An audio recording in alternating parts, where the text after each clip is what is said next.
Dear participants, welcome to Alana Hotel Yogyakarta. And before we start our conference this morning, you may network with fellow participants and enjoy some morning refreshment that we have prepared for you. And while you having your coffee break, you will be entertained by Glory Entertainment.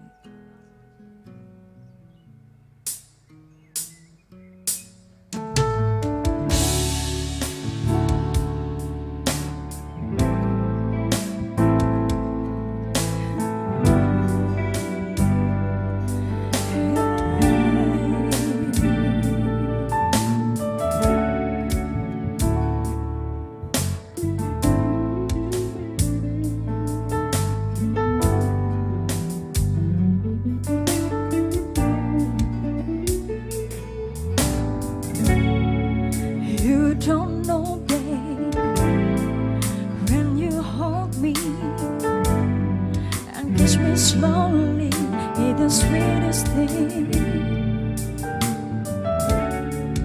and it don't change if I'm in my way. You will know that you are. You're the coffee that I need in the morning. You're my sunshine in the rain when it's pouring. But you give yourself to me.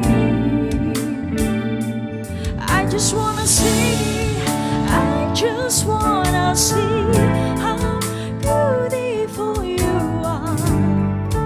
You know that I'm seeing, I know you're a star. Don't you go far, no matter how far. If life is a movie, I know you're a star.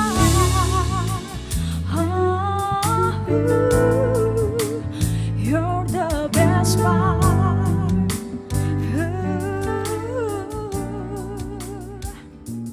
Best part.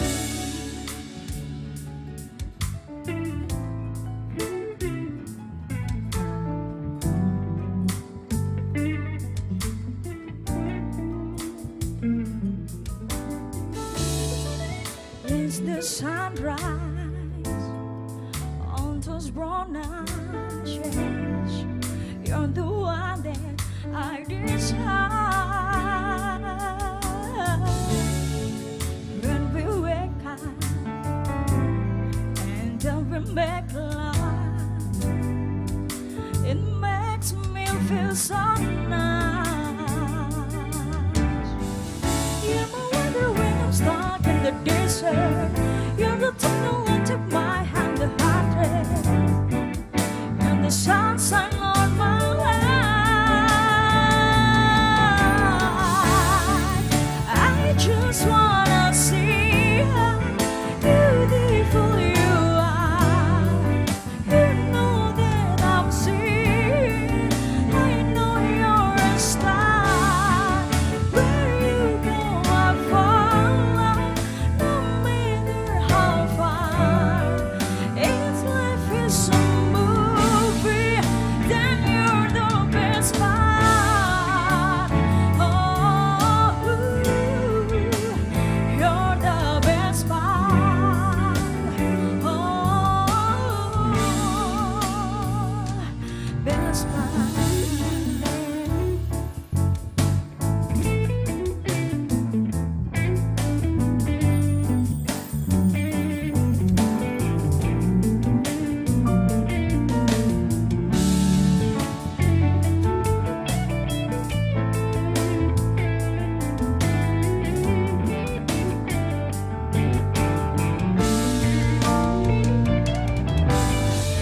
If you love me, won't you say something? If you love me, won't you?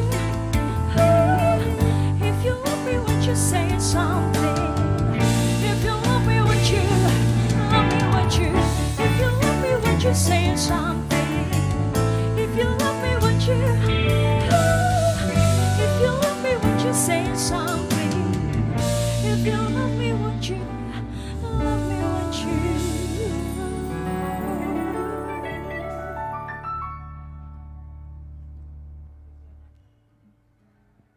Glory Entertainment. Ladies and gentlemen, our international conference will be started in a few minutes. So everybody, all participants who's still outside, we invite all of you to enter the room and please have a seat. Bapak Ibu hadirin yang kami hormati, acara akan kita mulai beberapa menit lagi. Kami mohon kepada Bapak Ibu yang masih berada di luar untuk segera memasuki tempat acara dan tentunya silahkan untuk duduk di tempat-tempat yang tersedia. Dan tentunya kembali kita akan dihibur oleh Glory Entertainment. Disilakan.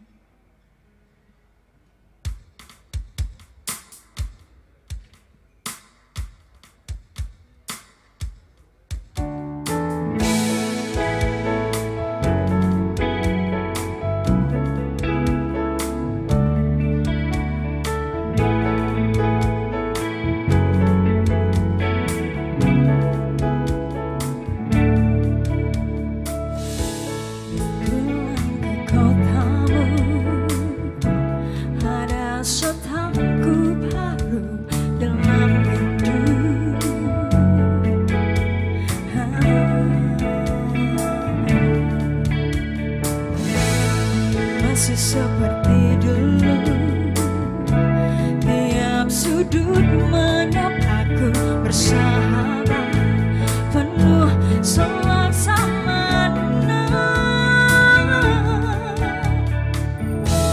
Terhanyut aku akan nostalgia saat kita saling luangkan waktu, nikmati bersama suasana Jogja.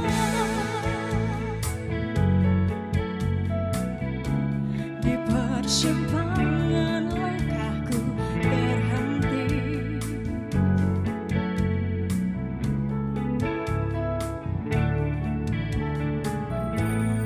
ramai kaki lima menjajakan sajian khas berselera. Orang duduk bersila, musisi jalanan mulai beraksi, seiring laraku kehilanganmu. Oh, merintis sendiri di taman derana, walau kini kau telah tiada kembali.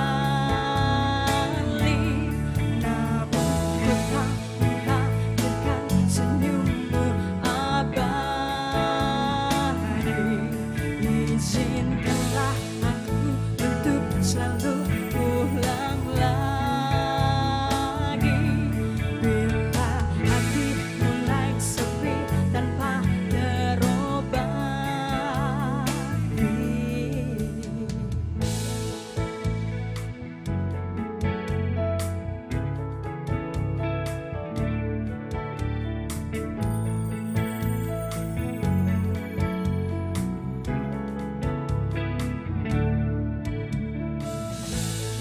ramai kaki lima menjajakan sajian khas berselera. Orang duduk bersila, musisi jalanan mulai beraksi, seiring laraku kehilanganmu. Oh, merintis sendiri di taman derukut, walau kini kau telah tiada kembali.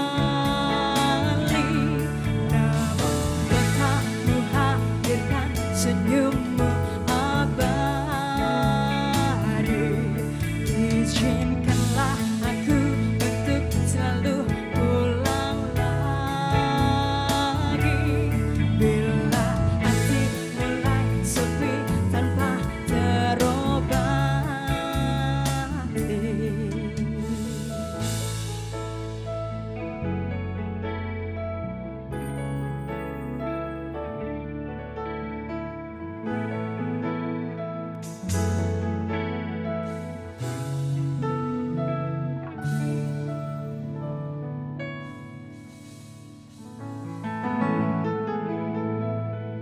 Ladies and gentlemen, please big round of applause to Glory Entertainment. Thank you so very much. And before we start our program, let us watching the safety briefing on screen. Welcome to the Alana Yogyakarta Hotel and Convention Center. We thank you for choosing the Alana Yogyakarta Hotel and Convention Center as a place to hold your activities. Your safety and security are our most priority. It is our obligation to convey safety instructions, especially in case of emergencies such as fires and earthquakes.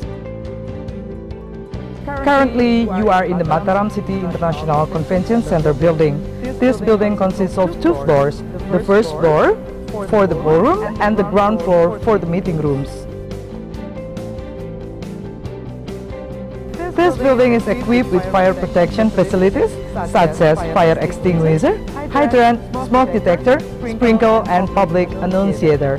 This building has two emergency staircases located at the right and the left side of this building.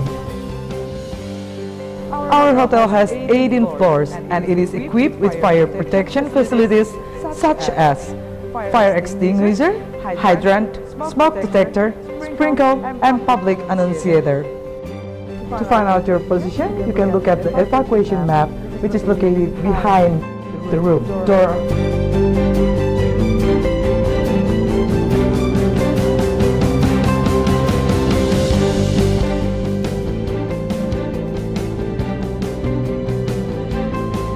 This building has two emergency staircases located at the right and the left side of this building.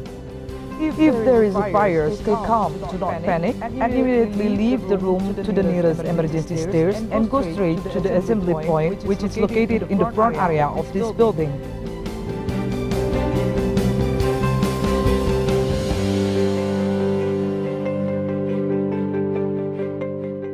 When an earthquake occurs, hide under the table and protect your head. Also, please stay away from the potentially falling objects. When the earthquake stops, please head to the designated assembly point and follow the hotel and facilities security protocol to avoid the aftershocks.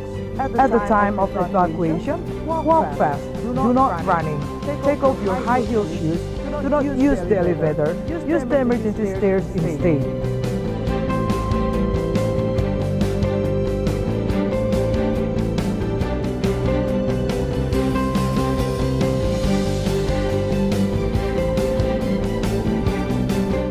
For your information, today we do not have an emergency simulation, and if you hear an alarm sound, please leave the room immediately.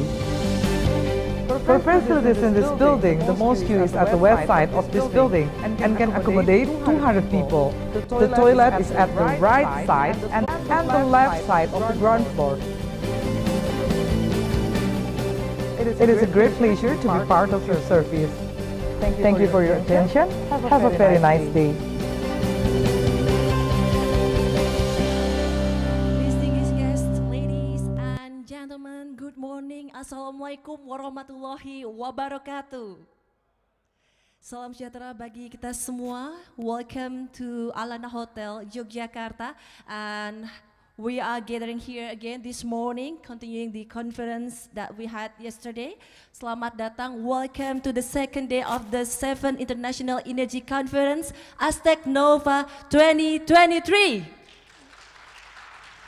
Of course, we thanks to all of you so very much for spending your time here today, and we believe that your experience on the first day was amazing and memorable. And today, we also believe that you will have a fruitful meeting. We will have the second panel session, continued then by parallel session, the third, and after the lunch break session, we will have the announcement of the best poster or presenters, and we will be ended by the closing remarks. And this morning, we will have the panel session. Before that, let me introduce our special invitees for today's, and our distinguished speaker, Honorable Professor Wang Dazuo. Good morning and welcome, Professor Wang Dazuo. Honorable Mr. Matthew Paul Kayle. Thank you. Mrs. Marie Rui. Thank you so very much for your attendance. And then Mr. Nazrul Effendi. And all participants here, all participants in YouTube streaming. Without further ado, allow me to guide you to the second plenary session. And as usual, we will read the short CV of our moderator. His name is Mr. Nazrul Effendi, Master of Engineering, PhD, PN, GP. He is an associate professor in the Department of Nuclear Engineering and Engineering Physics. Pak Nazrul graduated from 2009, PhD degree from the sandwich program between Chulalongkorn University, Digital Signal Processing Research Laboratory, Division of Communication, Electrical Engineering Department, and Tokyo Institute of Technology, Furui Laboratory Computer Science Department. He joins Persatuan Insinyur Indonesia, PII, member of Majelis Standar Keinsinyuran atau MSK, Indonesia Artificial Intelligence Society, International Building Performance Simulation Association, Continental Automated Buildings Association, member of UI Green Matrix Report Preparation and Preparation Team Universitas Gadjah Mada, expert team of Building Construction Consultants of SGLC, Smart and Green Learning Center, and ERIC, Engineering Research and Innovation Center Universitas Gadjah Mada. And also, he joined the companion team for the arrangement and development of a green, healthy, and resilient campus UGM. And he got a research grant, a design of a measurement device, and a standard operating procedure, or SOP, for the development of green ship of green building, the Directorate of Higher Education, Ministry of Education and Culture, Republic of Indonesia, 2018. Ladies and gentlemen, we proudly welcome our distinguished moderator, Mr. Nazrul Effendi.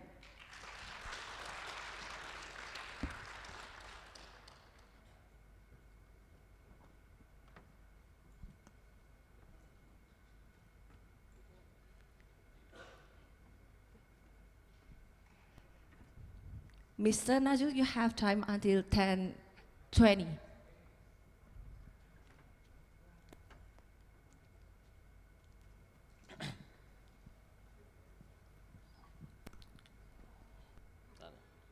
Good morning, everyone, ladies and gentlemen. Selamat pagi, Bapak Ibu semuanya, para dosen, adik-adik mahasiswa, dan para peneliti. Assalamualaikum warahmatullahi wabarakatuh. Salam sejahtera bagi kita semua. Thank you to the Master of Ceremony for giving me the opportunity and time to be the moderator for today's second panel session. Yesterday we attended the keynote speaker session and also the first panel session. In the second panel session today, we have 3 speakers, i.e. Prof. Wangda Zuo, Mr. Matthew Kalia, we call Pak Mamat, and Miss Mary Rui. I invite our speakers to the stage. Please welcome Prof. Wangda, Mr. Matthew, and Miss Mary.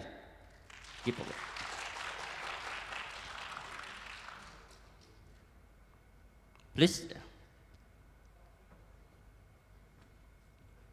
This one. This one, yeah. Miss Mary, Matthew. Muhammad, tengah, Muhammad. Tengah ya, Muhammad.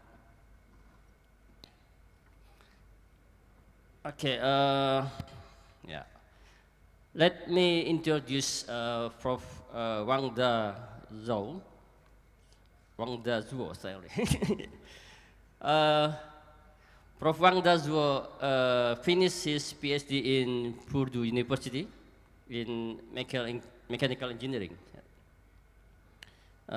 His interests include smart, sustainable, resilient cities, building, and district energy system, and also indoor environment modeling, building control design, and optimization.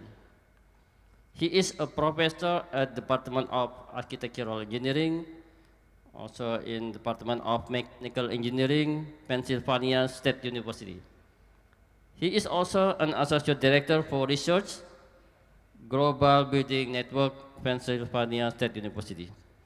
Please welcome Prof. Wang Da. Time is yours.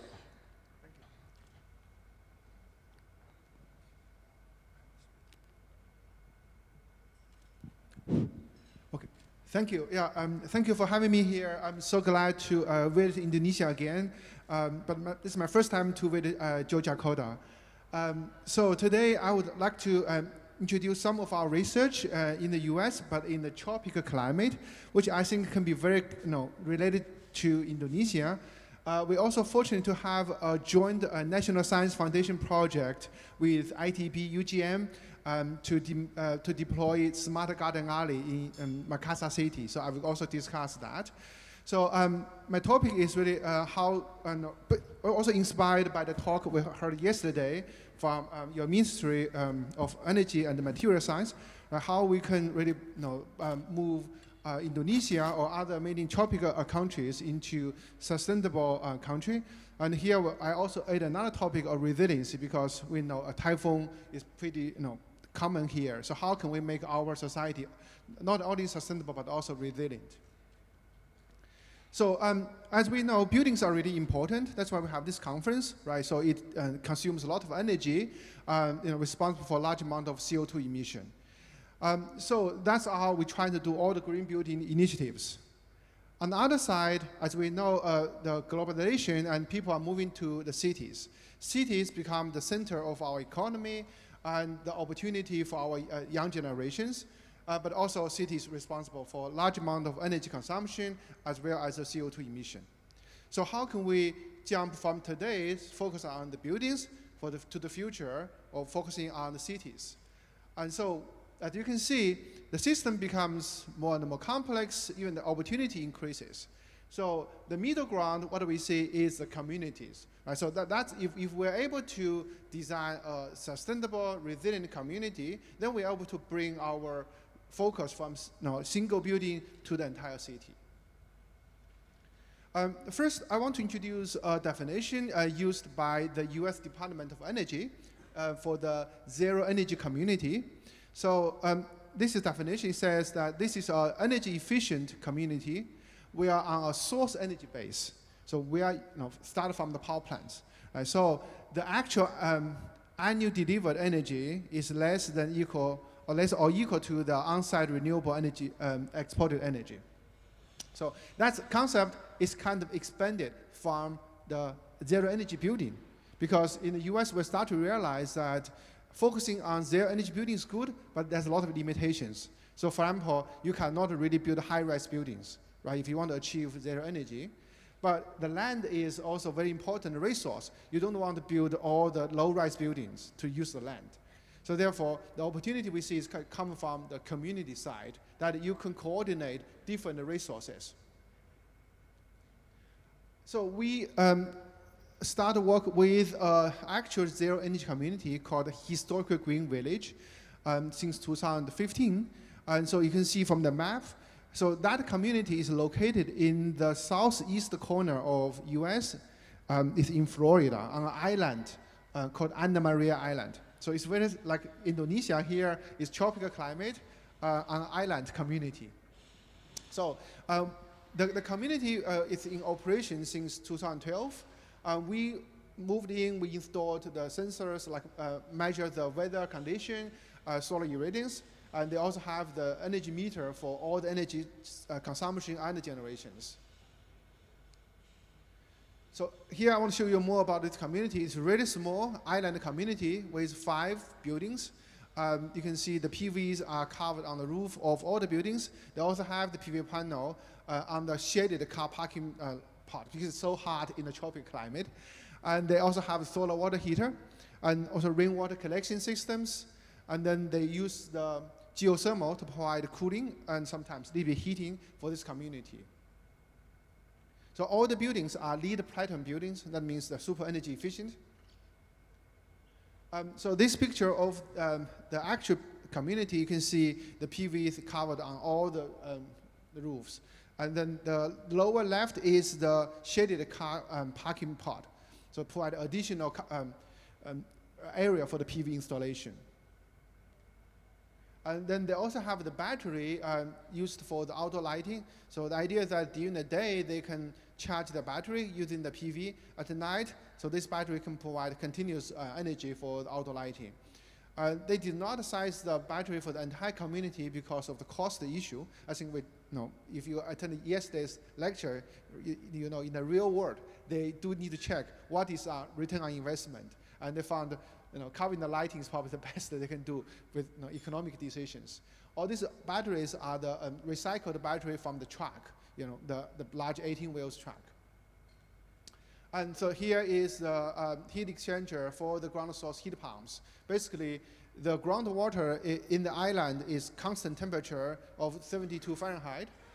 So basically, in Florida, most time you need cooling. Then you can use that water as a source for cooling. So the community has been operated in 2012. If you know the real world, the project's not going to happen in one day. Right, so even I visited the temple yesterday. They said the temple was built at one night. So, what happens is that you start the first building, you add PV. Then so the graph shows the energy, net energy usage and production. So the blue one means the community produces more energy than they consume, then they export energy to the power grid, and the pink salmon color one means they use more energy than they produce, then they have to import energy from the power grid. So you can see it's oscillating all the time. That's the reality, right? Depends on your PV production, depends on your energy consumptions. And also, those dashed lines is what happens in the real work. For example, the first one means they add PV on the parking part. Then they significantly boost the production. And then later on, they add a new store, then they increase consumption. Entire process is really a dynamic process. That's what happened to the real world. So for this community, the owner need to care about the cost, finance, right? So what happened to them is that the utility charged them with very interesting pricing scheme. One is the kWh. This is how much electricity you are using. If you are a zero energy community at the end, you get zero, right? If you're a utility, this makes no sense. You have to make money. You have to have the support all the utility you use to support this community. Therefore, they have another way to charge is kW. That's peak power. So for example, they measure the highest peak power over the 1 year period, and then use the highest one as your peak demand charge. Because they say, that's the capacity I have to reserve for you to meet your demand. And this cost can be very high. Now the question to the owner is that, what should I do? Should I add more PV, right? Should I try to cut consumption of my buildings to minimize my cost? So each approach has investment involved and have savings you get. Then you just cannot just think about how to do it. You have to find a way or tool to help you to quantify the potential investment and the savings. So that's we kick in trying to develop a tool for the owners to save the cost. So here we use a modern language called Mathematica, which is an equation-based, object-oriented modern language for multi-physical systems. Using Mathematica, we create a net zero energy community virtual testbed. So the left figure shows the system schematics. As you have geothermal buildings, PV, solar water heater. And then the right-hand side is the top-level Mathematica model, which represents the high-level system topology. You can scan this QR code to visit the library website. This is fully open source, and everyone can download, and you can play with that. So let me just show you how the model looks like. For example, so we use a hierarchy system approach. trying to manage the complexity of our system models. So for example, if you open the PV subsystem, you can see now we have 8 PV panel areas, different building, and also car parking pods. And then if you open one, then you can see this is vectorized PV area systems. Then you open that one, then you can see individual PV panel. Then all this is calculated, the power production of PV based on the solar irradiance you will receive. So by doing that, if you are able to work on single components, single PV panel, right? You collect mail data, you calibrate the panel, then you package it. Then you go to another level, you do another calibration, you package it, then you all the way, then you finish the entire PV subsystems. You can do the same thing for other like heat pump, like the water heater, and many other systems. So in that case, you can significantly reduce the complexity of the system calibration.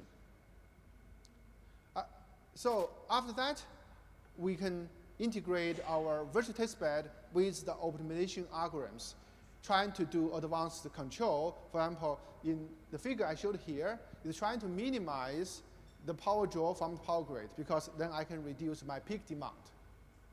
So the right figure shows the results. So in this control, what we're trying to do is to give different price signal. So for example, when I want to reduce my power draw from the grid, I will increase the price of electricity.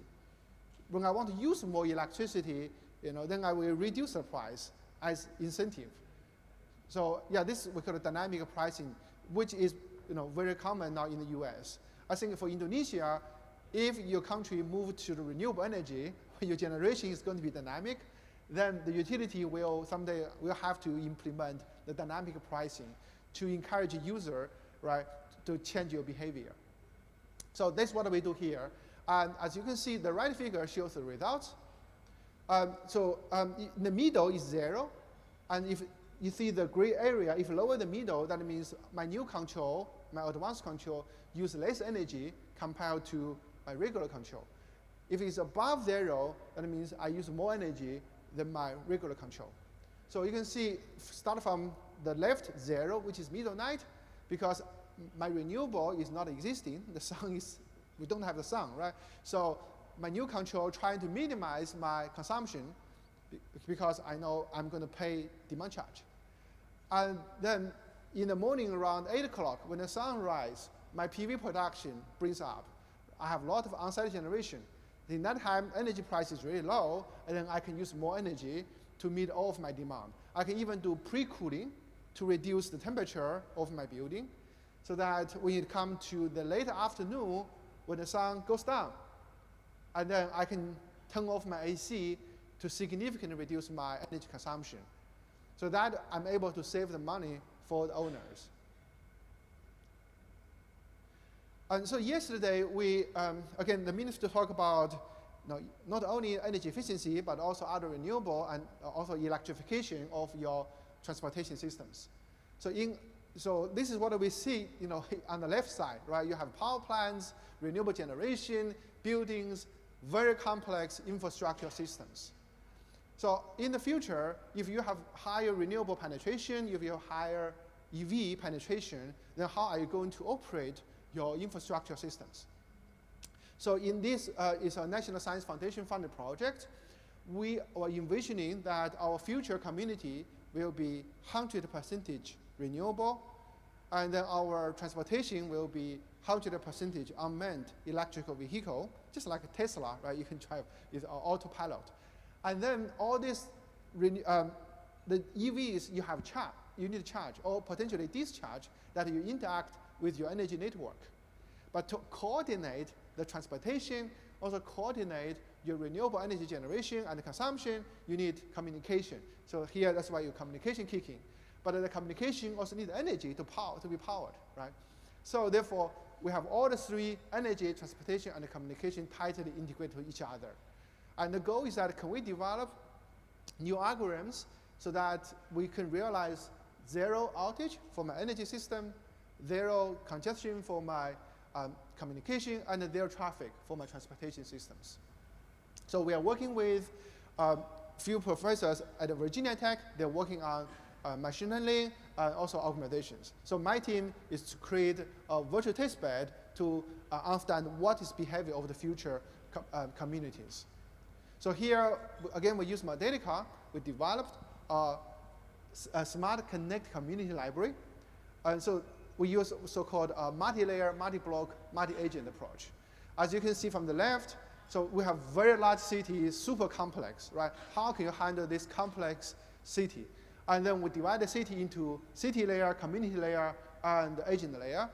And then we also further divided the system into transportation, communication, and energy. And then within a system, we have different agents. Like for building, we have the HVAC, we have for energy, we have the building, HVAC, energy storage, energy generation. Right? Then we can study the interaction of different agents within my single systems. And then at a higher layer, we can study the interaction of my systems, from energy, transportation, communication. And then with the block, then we can study the interaction of different blocks. So that's how we manage the complexity of the infrastructure systems. And then the right side is the top-level model we built. As you can see, we have communities connected by roads, communication network, and power lines. And so I just use the energy network as example. Now we have two communities, one residential, other one is commercial. If you open the residential, you have the energy system, renewable generation, PV, wind turbine, you have battery storage, you have also energy consumption. And then if you open the consumption side, now you can see you have building, EV charging, and the communication tower. So all this you can define a load profile to simplify your simulation. If you want to know more information, like say my colleagues in electrical engineer, you care about the microgrid. And then you can replace this one with a detailed distribution network model that you can study the voltage, current, and phase angle, right, to stability of your distribution network. If you're more interested in how about a real community, then you can replace it with, for example, the net zero energy community models. Then you can study the electrical, thermal fluid, all the systems integrate together. So we apply the same principle to communication, to transportation systems. And then we can create our entire SCC models. Now you see everything is the community connected by communication, roads, and transportation. If you open one block, you get energy, communication, and transportation. If you open energy, now you see renewable generation and energy consumptions. So that's how we are able to manage those complexity of different infrastructure systems. So after you have the testbed, then you can do scenario analysis. For example, in this case, we studied a chaotic community in San Francisco. We have 3 blocks. We defined 3 scenarios. The first scenario, we only consider energy. We assume communication, transportation is perfect. We don't need to worry about that. And then the second scenario, we integrate energy with transportation, consider the impact of the electrical vehicle. And the third scenario, we integrate energy, transportation, and the communication systems, and to see how what's the impact of the different infrastructure systems. And then, so this is the simulation work results for the energy network. As you can see, in general, we get a similar profile, but we do see the difference in terms of peak demand in the peak commuting hours. So, for example, when we consider transportation, we find that we have a lower power draw from the power grid. So the reason is that, think about the rush hour, if your car are EVs, then the EVs will stuck on the road instead of charging at the charging station. So you have lower demands, right? And so you can also look at the communication impact. For example, this line shows the speed of your car. So the solid line is from your home to office, and the dashed line is from the office to home. As you can see that in 8 o'clock, right, people all the way come to office, then the traffic slows down. And then in the afternoon, the opposite. So, but if you consider the impact of communication, here we assume we don't have high-speed communication. Therefore, my car is trying to looking for the base routes, and I cannot find a signal. I don't know if any of you have that experience. Sometimes, like I drive my car to the city, my GPS does not respond. I'm just get panic. I have to searching what I'm going to do, slow down. Right? So that's what the scenario trying to simulate. You can see that it can further slow down your traffic. And as a solution, you know, if you need enough bandwidth for your cell phone, you typically bring the mobile station, right? So mobile cells provide additional bandwidth. But you cannot do it with the traffic because the hotspot occurs at different time of the day, at different locations. And then, so here we think, oh, why don't we use drones? We fly them to the hotspots, then provide the additional bandwidth as needed. Right? Then this becomes a very interesting organization problem that because you have limited number of drones, then you need to decide how I'm going to allocate my mobile station so that I can solve my congestion problem. So here, we use the machine learning to predict the hot spots, and then we use contract theory to understand how we can optimally allocate our resource. So we talk all this about the beautiful, smart community or sustainable community. But as we know, in the tropical climate, we're facing a big challenge. So in US, we have hurricane, and in Indonesia, you have typhoon, right? The same, but just if it's in, from Pacific, you could typhoon. If in Atlantic, you could hurricane.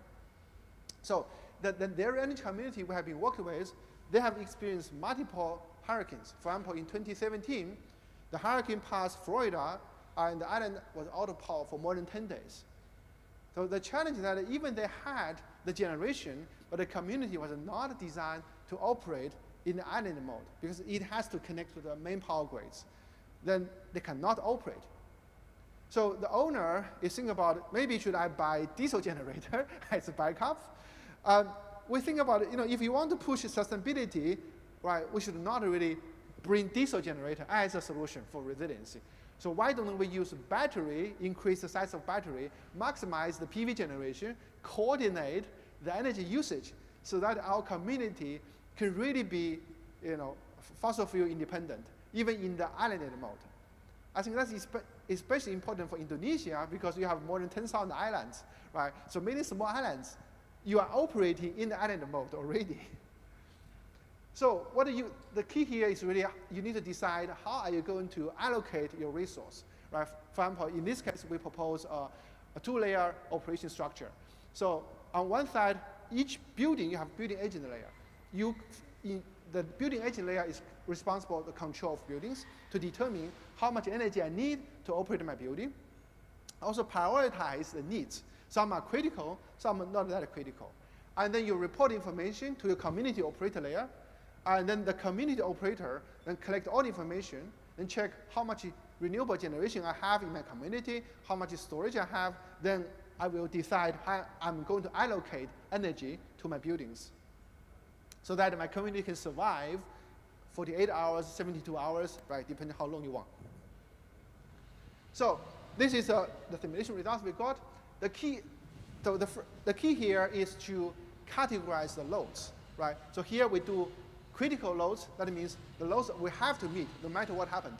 So for example, in this case, we say lighting and food preservation, like refrigerators. Otherwise, your food is good. You cannot eat them anymore.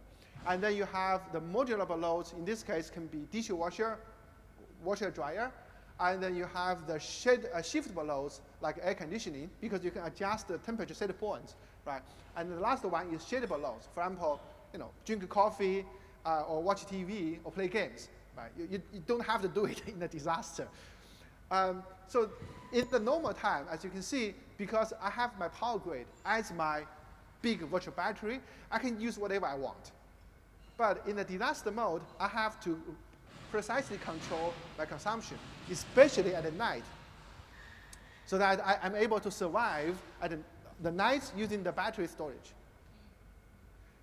So then in the follow-up study, we found that in the previous work, we did not consider human. Because I think we know that sometimes systems say, let's put the temperature to 25 degrees C. But you think, oh, yes, too hot. I want to reduce to 22 degrees C. So human is going to override my system decision. So therefore, in the follow-up study, which is a human behavior, and really trying to consider human preference as an uncertainty in my control strategy, so that my system becomes more stable, even with humans intervention. Okay, so all this work we did in the US. Now you want to say, how can we apply this to Indonesia? So fortunately, we get a National Science Foundation project to work with in Indonesia. So this is with the Garden Alley in Makassar City. So it's funded by National Science Foundation. We have partners from UGM. So Rashmama is our Indonesian PI on the project. So the idea is that the Makassar City is deploying a garden alley to improve the environment of the residents. So this is like a human, right? If you think about a city as a human, then the garden alley is healthy cells of a human body. But our human is not only cells. We have nerves, right? We want to understand how those garden alley behaves. So therefore, we propose to deploy the sensor network, just like the nerves of my human body, to collect information. And then after we collect a large amount of information, we need to process it.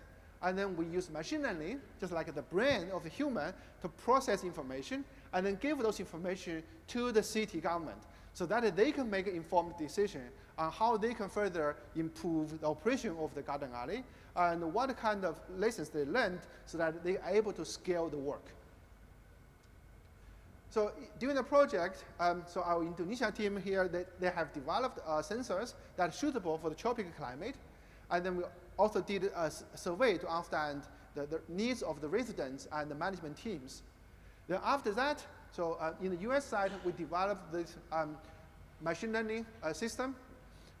So by, on one side, we use the weather data, we use, for example, the irrigation, fertilizer information, and then our output is how we can better grow the edible plants and non-edible plants. So then we can understand how we are able to change our inputs, for example, maintenance schedule or fertilizers, so that we can maximize our output. So that's how our machine learning is working.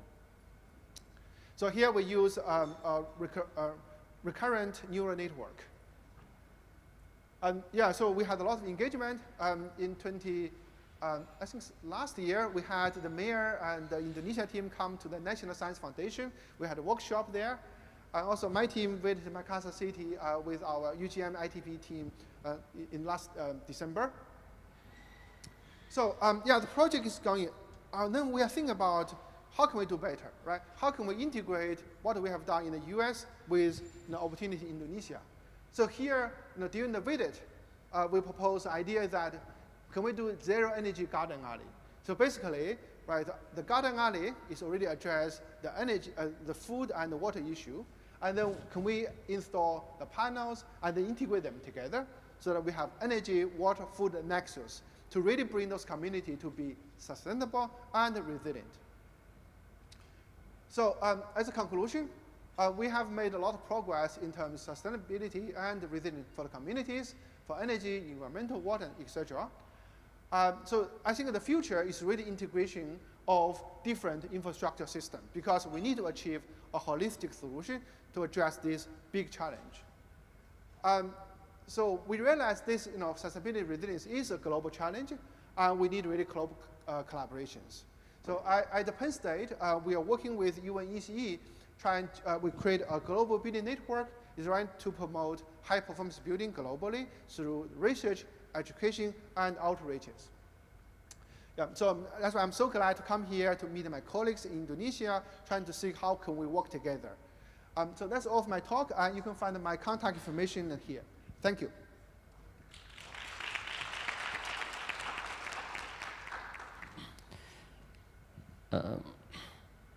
Thank you, Prof. Wang Da, for the presentation. We will continue to the second speaker, Mr. Matthew Kelly. Let me introduce him. Mr. Matthew finished his master's in mechanical engineering at Arts and Matthew Echam Toulouse. He works at Green Building as Indonesia's country manager, building and EE expert. I usually call him Pak Mamat. Yeah. Pak Mamat has expertise in energy efficiency and management in building and industry. He can also speak Bahasa Indonesia fluently. He will discuss about data-driven and evidence-based approach enabling synergy of action towards reaching Indonesia's sustainable and resiliency goals in the built environment. Please welcome Mr. Matthew. Time is yours. Terima kasih, thank you. Selamat pagi semuanya, piye kabare? Saya. Ini bahasa Inggris ya?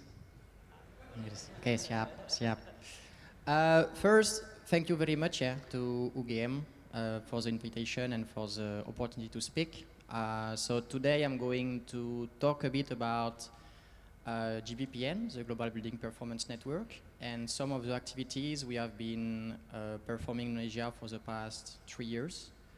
Some of them with some amazing people from UGM, so there is a lot of familiar faces here. In the maybe 3 main area or topic of discussion, a bit about GBPN, but I'm going to go quite fast. Ini dari saya atau dari sana ya? Oh, siap. I'm just going to also discuss a bit about where we are today in terms of CO2 emission and the built environment, and also how we can develop phase data-driven intervention toward reaching Indonesia's sustainable goals. So GBPN is a global network. We are working in 22 countries, but now we are mainly focusing on Indonesia, China and India. We try to provide support to policymakers and local stakeholders toward policy reform and accelerating a transition toward green and high performance building. Our objective really is to help contribute as much as possible toward achieving the decarbonation of the built environment. And one of the approach we believe is effective and can be scalable is a policy-driven approach. Just quickly, what we are doing and with who we are working. So with UGM as well, we are working with the Ministry of Public Works and Housing on green building regulation and roadmap for green building implementation. We are working as well with the Ministry on Finance regarding fiscal incentive for accelerating green building best practice adoption. We are working with the Ministry of Energy and Mineral Resources, which I believe was here yesterday as well, to develop a baseline of energy performance in building, but also some policy action plan. We are working a lot with local university, so UGM of course, but as well ITB and UNTAG and a lot of other universities, because we believe that university is quite key in terms of networking implementation, and it allows to ensure a sustainable process of engagement with public-private stakeholders. So just a quick reminder of where we are today. I think it's kind of important. Here, what you see is Indonesia CO2 emission from energy usage. You see that, unfortunately, is still going up. In 2022, actually, we saw the biggest increase over the past 20 years, with plus 27% year to year. So that's not really the trajectory we are hoping to achieve right now. The only time actually where we had a decrease in CO2 emission were in 2020 because of a small event which is called COVID. And overall, over the past 11 years, we increased by 62%. So of course, I think the pathway we are seeing right now is not really the one we are trying to achieve. Now, if you look at where those emissions come from, you have 3 big contributors into the energy sector. You have industries, you have buildings, and you have transportation. Starting 2020, actually building became the biggest contributor with 36%, or almost 200 million tons of CO2 per year. And from the building emission, actually, what you see is residential is still the biggest contributor compared to non-residential, so commercial buildings and government building. But also because of power generation in Indonesia, which is mostly from coal. 90% of building CO2 emissions, they come from electricity usage. So, for example, as we see earlier in the US or in Europe, you have a lot of gas and things like this, which is called to use to warm buildings. In Asia is mostly electricity. Now, if you look at the distribution, as I was saying, I think it's important to understand as well that you have most of the contribution from building which come from residential, with almost 70 million homes in Indonesia. Then number two come from commercial buildings. They account for almost 30% of electricity consumption. And then you have government building as well, which contribute to actually a tiny portion of electricity consumption and CO2 emission with only 3%.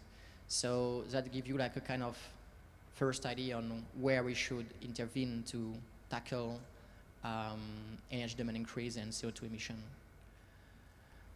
Another thing which I think is kind of interesting is we are still growing. So energy demand in building have been increasing by 5% in average over the past 10 years for homes and commercial buildings. Government building by 8%. This is achieved only with 15% of home having AC equipment. So try to imagine if with GDP increase, bigger power purchase, what would happen if countries such as Indonesia has the same AC penetration, market penetration as Malaysia or Singapore. Another thing which is interesting is when you look at commercial building, actually only less than 1% of commercial building consume 50% of total commercial building energy demand, which give you kind of, once again, an idea of where we could intervene to really, with the minimum effort, get the maximum impact. Another thing that from data we believe is important to notice is for the next 10 to 20 years, energy demand but also CO2 emission are still going to come from the built environment which is already existing.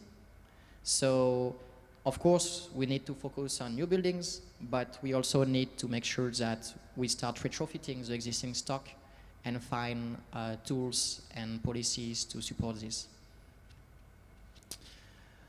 Now that we have this kind of macro vision, what we have been doing with a friend from UGM and INSGRIP is we have been starting baseline studies in 11 cities of Indonesia.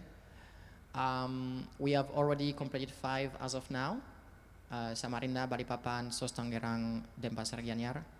And we are still working on completing the rest by the end of this year. What we try to achieve with this is following a really bottom-up approach, trying to understand for these municipalities what is being built, or is it being built and operated, and where can we identify opportunities for energy and CO2 and water savings. We really try to follow a highly participatory approach. So we work with, of course, public stakeholders, so DINAS or city services from PUPR, also DPM PTSP for the permit. Of course with PLN, but also with the private sector such as developers, association, and professional to make sure that whatever representation we make of their cities is relevant and is in line with what they observe on a daily basis. So, So what we do for these baseline studies is, of course, we start with data mapping and data collection. And then we're going to gather a set of assumptions from this on-field data survey and collection, which are going to be used for modeling, energy modeling and simulation, and calibration to make sure that whatever energy model we are building is representative of each building archetype from each cities. And when we have defined this baseline model for each building categories, what we do is we also simulate some technical improvement and try to see what could be the best fit-for-purpose technical solution and orientation to be recommended for them to reduce energy demand, reduce water demand, and reduce CO2 emission. What we have seen from these baseline studies over 200 buildings is that we have been able to define 8 building categories for non-residential, and then for residential we are following the electricity classes. We have been able to fully characterize each building from architecture, MEP and design and construction operation perspective. We have modeled and simulated and calibrated with on-field data, and we have discussed as well all of our outputs with local stakeholders, so association, professional, just to make sure that them being the most aware of what is the actual condition on the ground, to make sure that the representation of their buildings is accurate and makes sense. So as you can see on the right, one of the outputs we are getting is we are getting the EUI, we are getting the condition area as well. We are getting the breakdown in terms of energy demand. Is it from HVAC, lighting, appliances, and auxiliaries?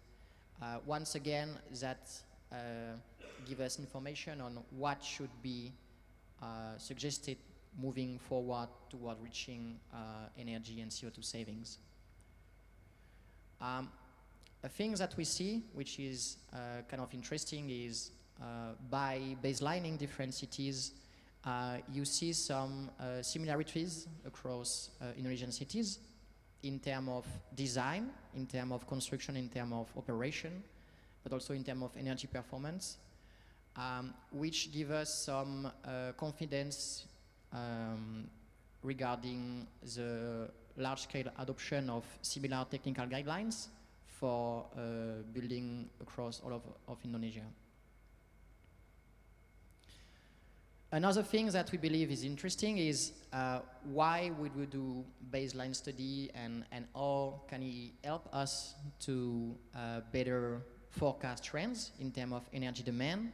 So actually by combining a set of data such as building permits with as well baseline, so in terms of EUI and condition area, we kind of quite precisely can predict what would be the energy increase from the new building being built every year.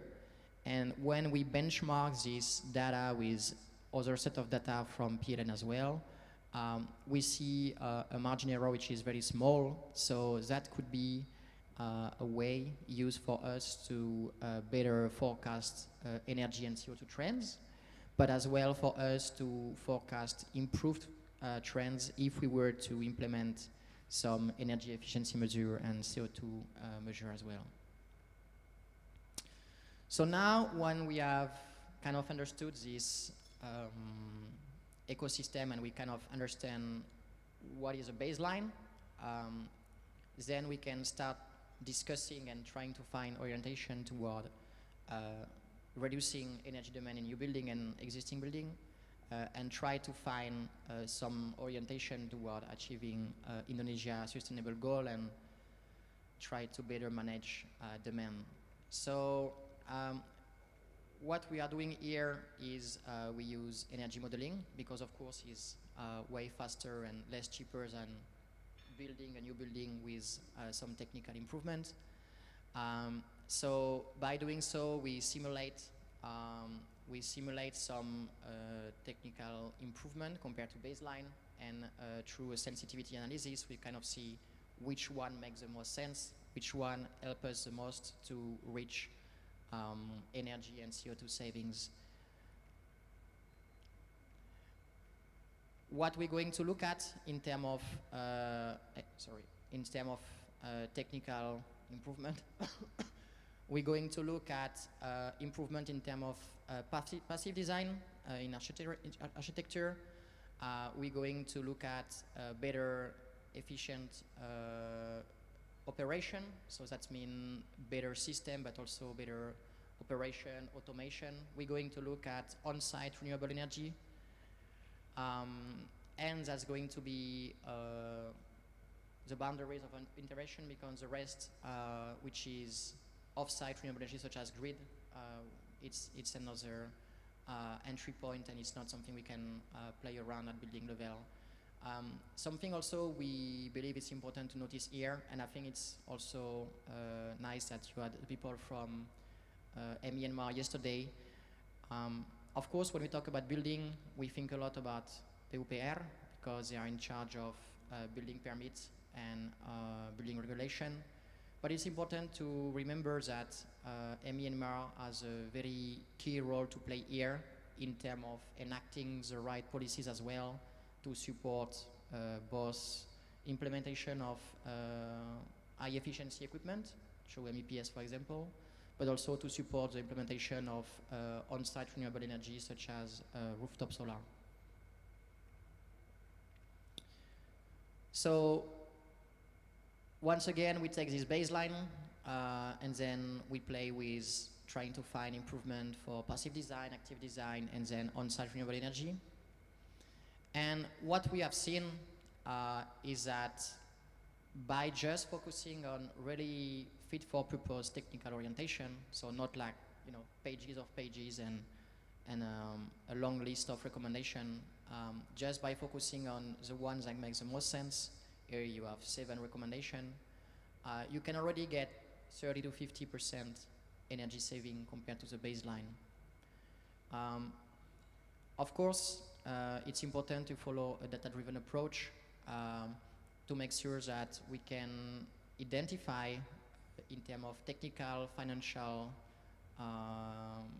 aspect, which one are the most feasible, and so which one are going to be the easier to be adopted by the private sector as well, if we were to implement this within a regulation which would make it compulsory for all new building energy to comply with it. Another thing we see as well is if we were to enable on-site renewable energy in Indonesia, there are already some categories of buildings that could approach net zero, especially school and government office. For homes, actually in Indonesia, energy demand is quite low compared to other countries. So homes as well could reach a net zero status with rooftop solar as well. So now it's not a technical challenge, it's more like a policy and regulation challenge that we see for Indonesia.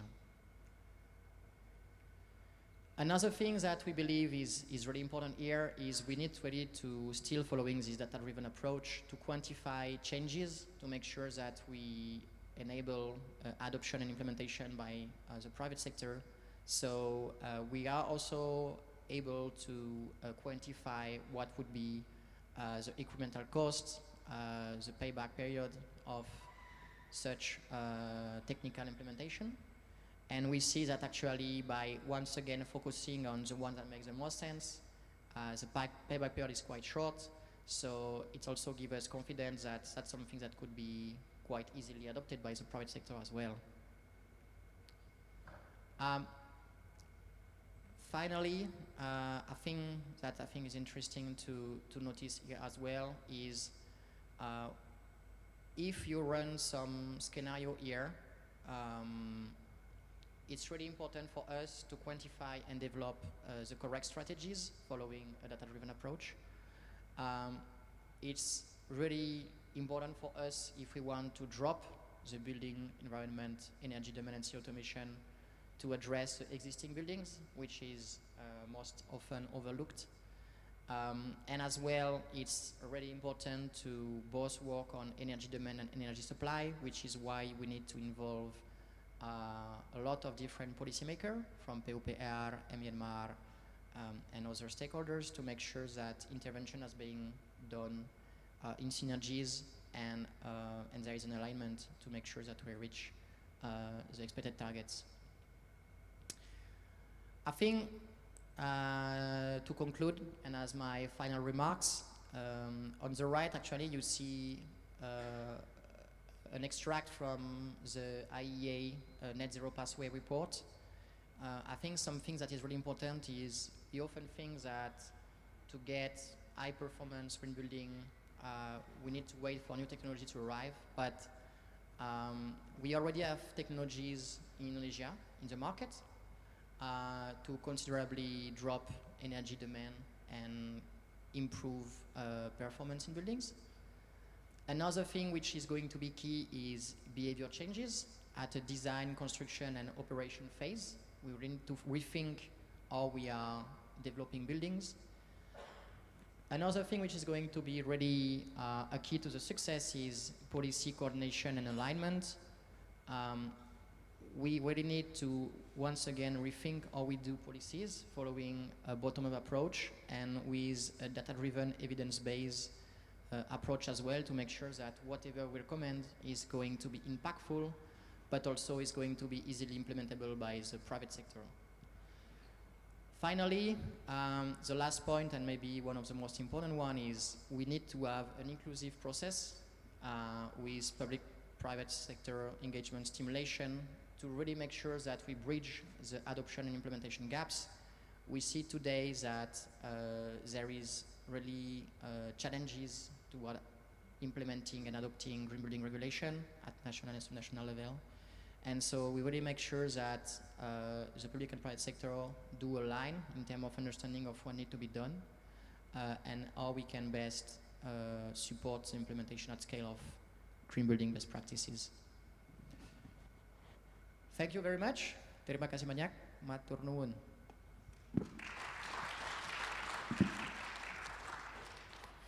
Thank you, Mr. Mamat, for the presentation. We will continue to the third speaker, Miss Mary Rui. Let me introduce her. She got a BSc degree in energy from National Cheng Kung University, Taiwan. Now she works as a power network technician for the Kiribati Government Company, Public Utilities Board, PUB.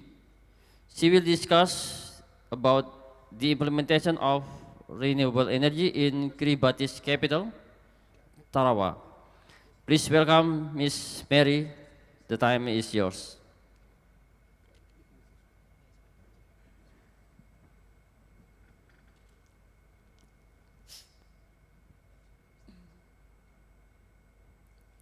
Thank you. Good morning, ladies and gentlemen. It is an honor. I am honored to have this opportunity to address such a distinguished audience. It's great to see you all, and thank you for being here today. Today I'll be talking about the implementation of renewable energy in the Kiribati capital, Tarawa. Basically, the solar PV integration.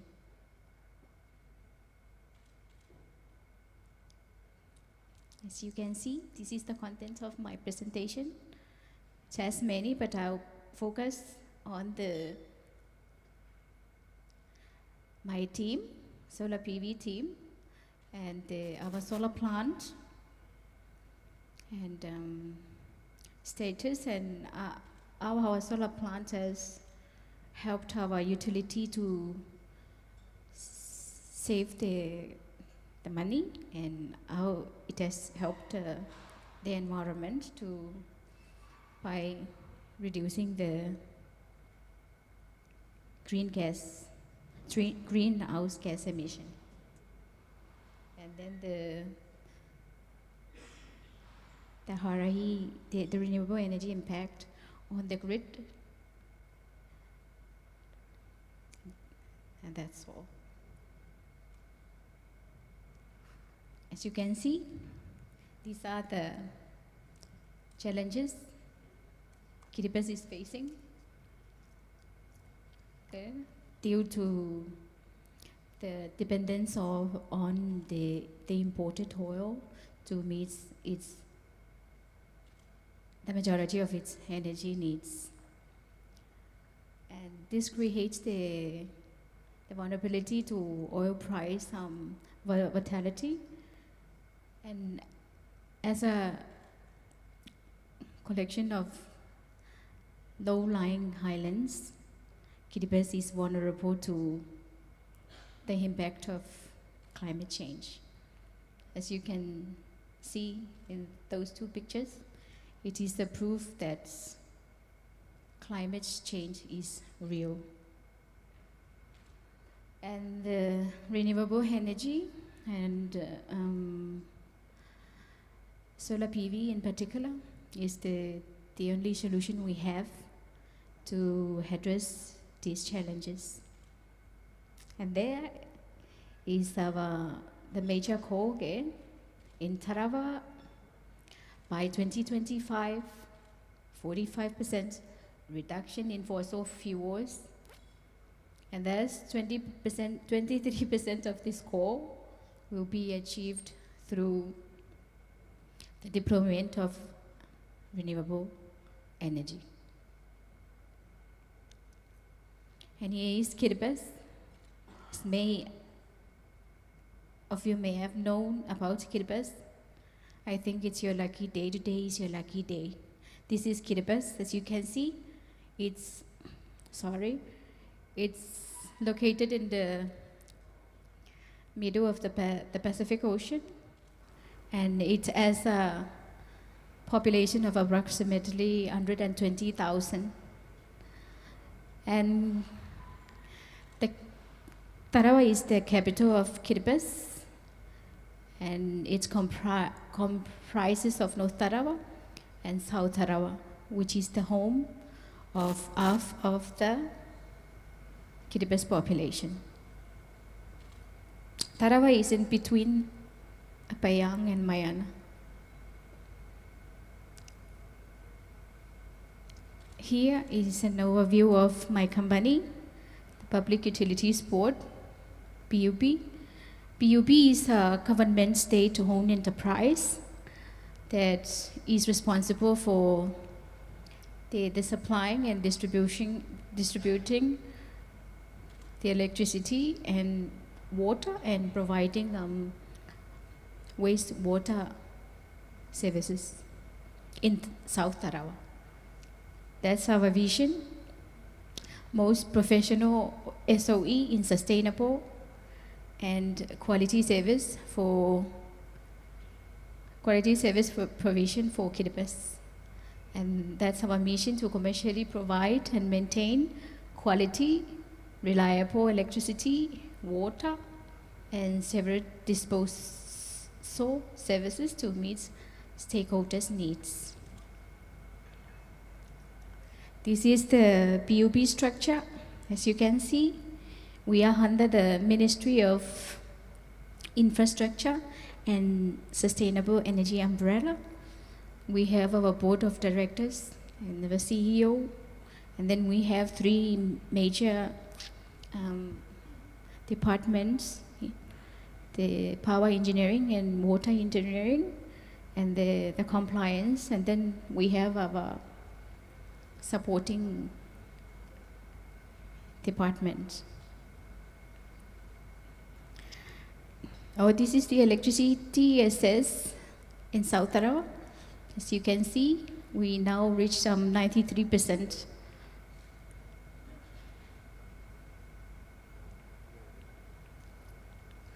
Here is our hybrid system.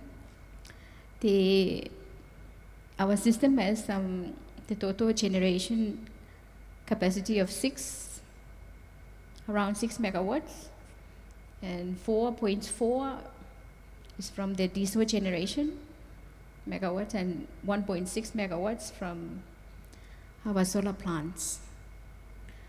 And that's our maximum demand again, 5.6 megawatts.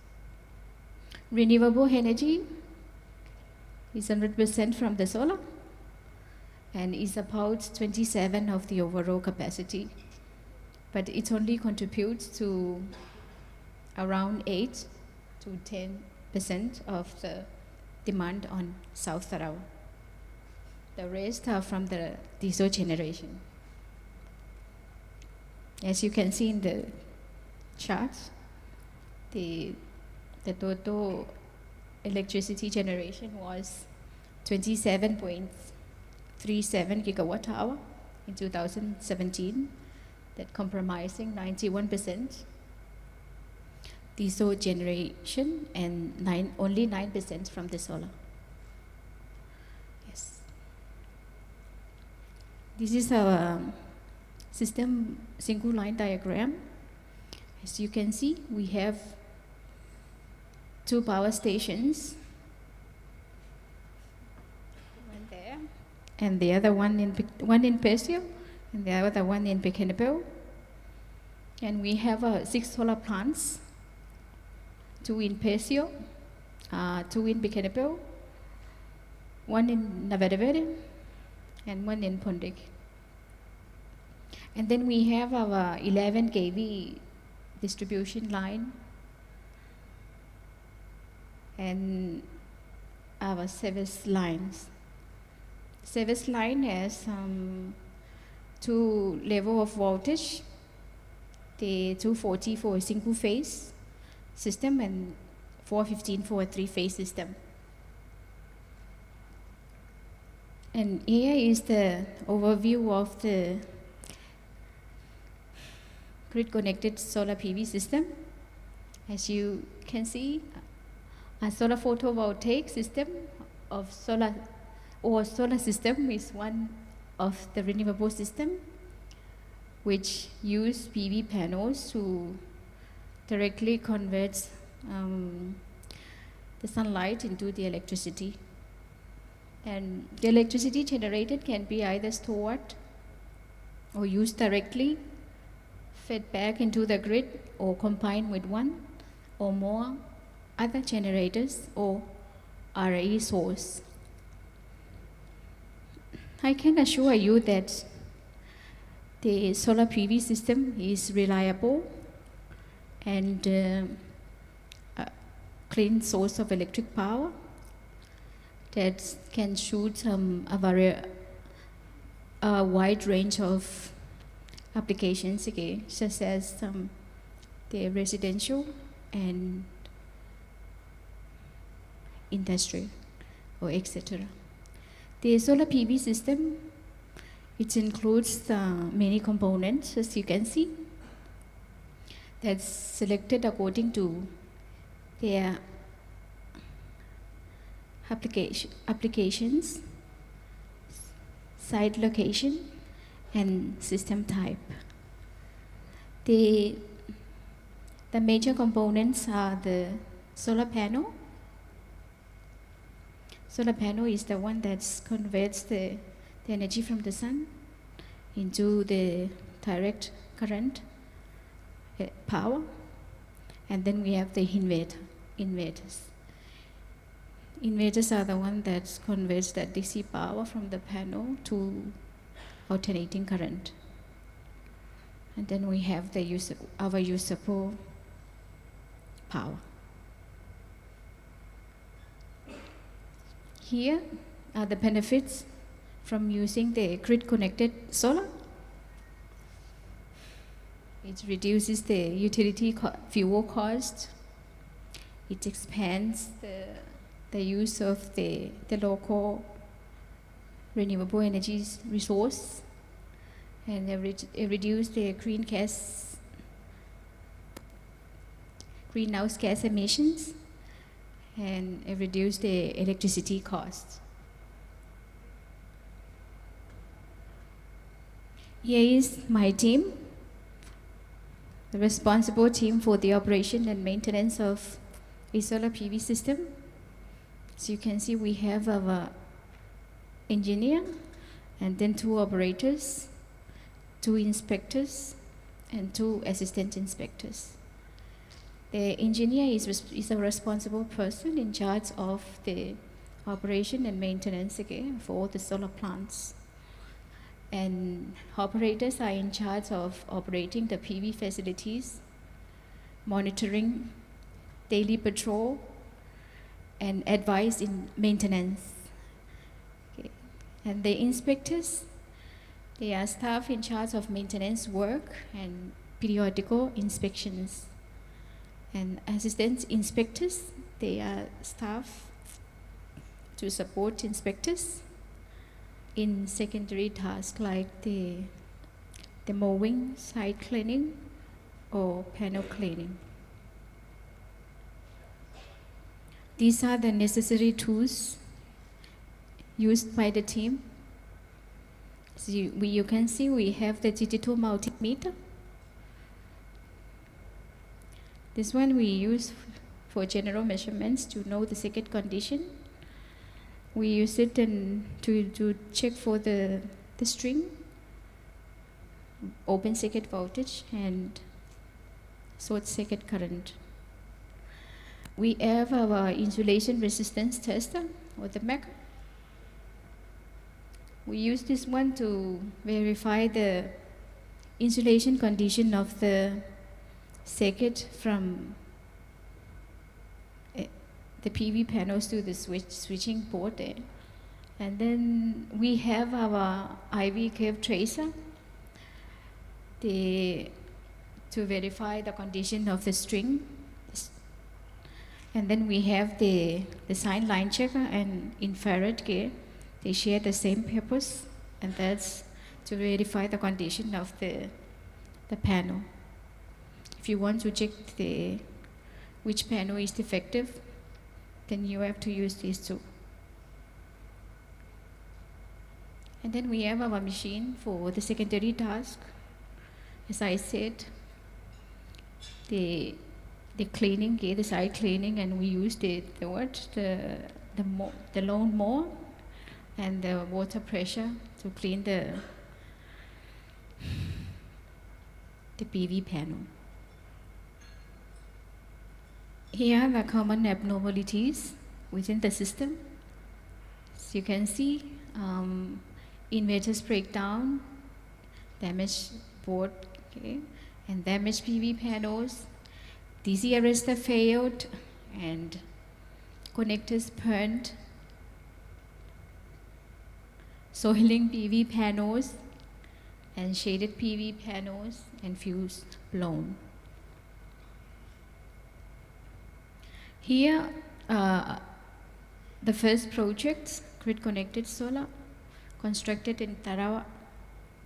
As you can see, the first one here, the UAE-funded system, it has 500 kilowatts peak solar system.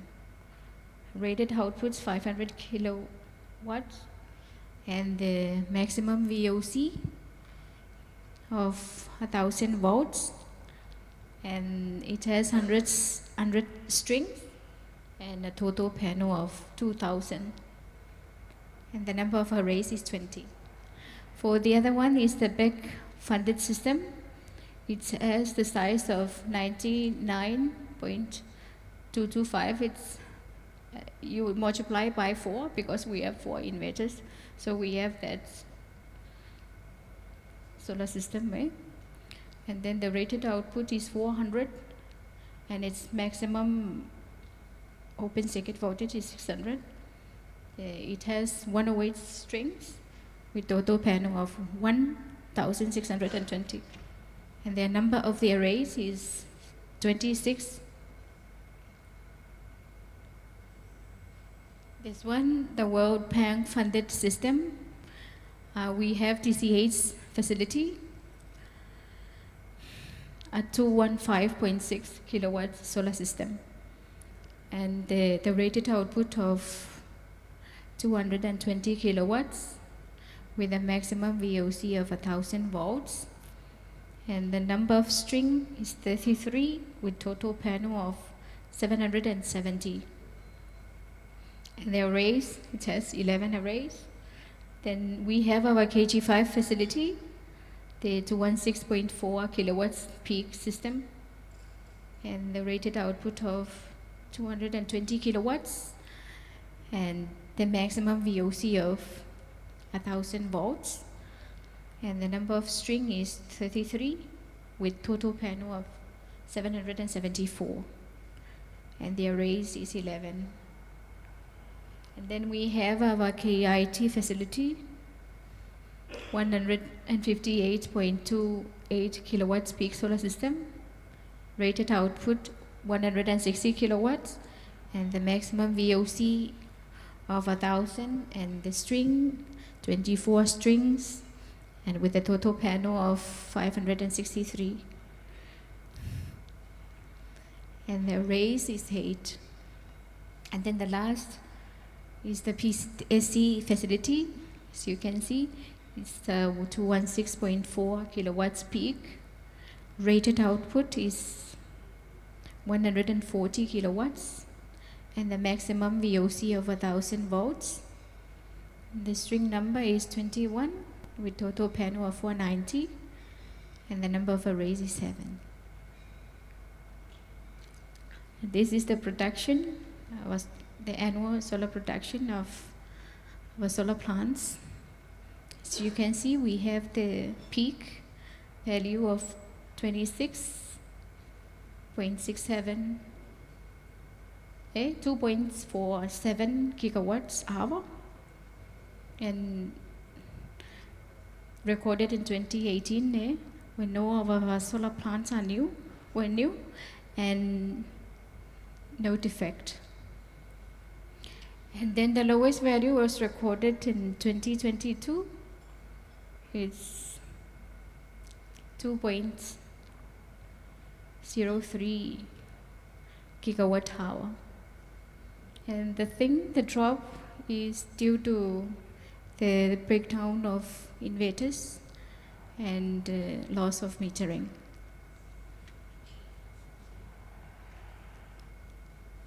And this is the performance ratio. As it's defined, the performance ratio is a measure of the quality of the solar plants. Okay? That is independent of the location. And it offers the picture of our other factors like maintenance, plant degradation, and hardware failures impact the plant performance. This is the performance ratio of the average performance ratio of our plants in 2022. As you can see, we have the PSC 70.6. We have PSC as our most efficient plant. Even though it's aging, it still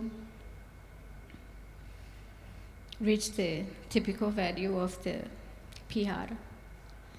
And then we have the lowest value, UAE and DCH. This is, we got this value because there are many failures in the system.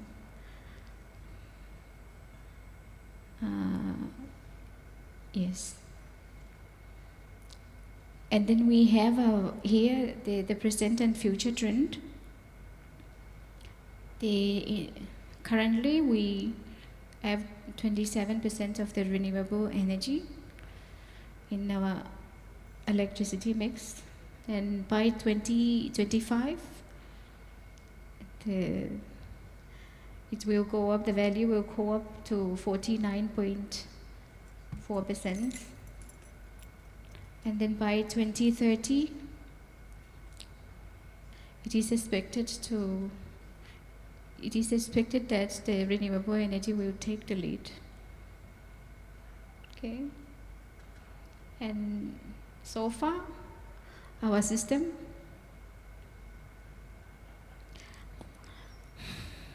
I've saved I've reduced the fuel by 8.6%, and this is equivalent to the greenhouse gas emission reduction of 1.8 kilotons, and it saved around 1.4 million US dollars. So it's true. See, using the renewable energy, integrating the renewable energy can really save the utility from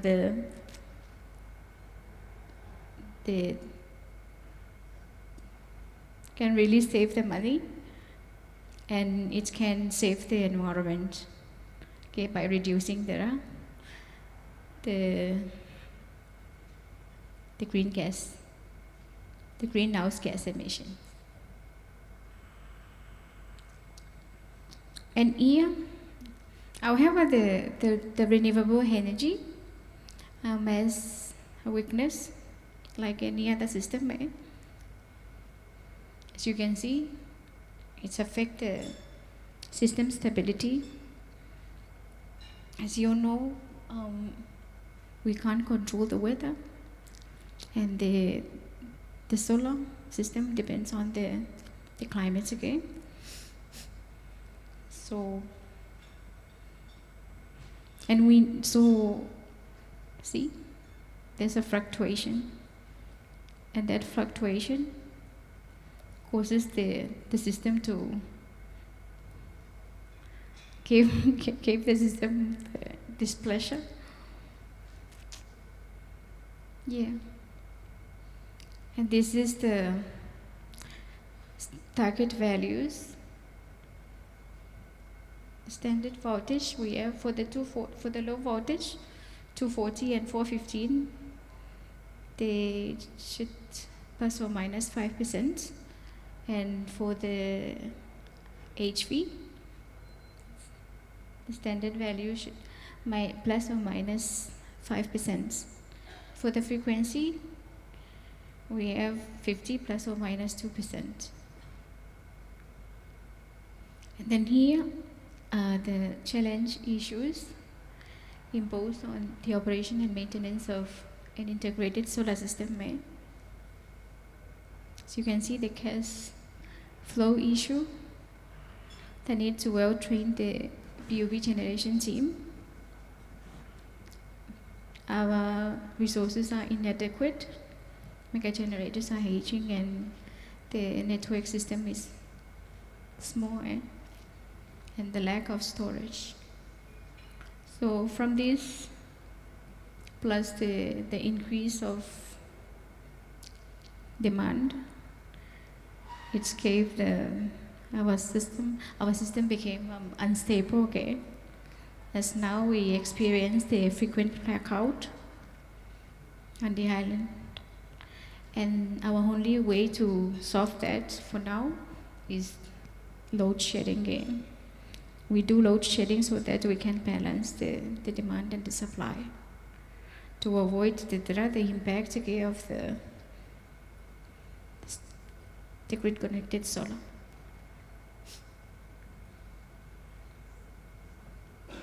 And here are the solutions.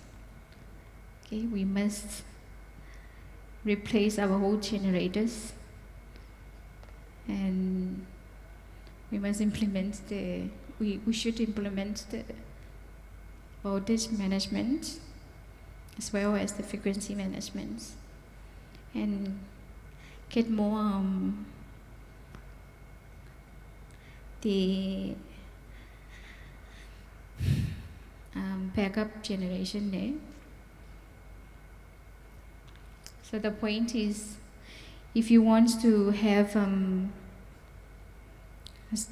a stable power supply, then it should reach the level of equilibrium. What I mean here is the demand should always equal to the supply. And that's all from me. Thank you for your attention. God bless us.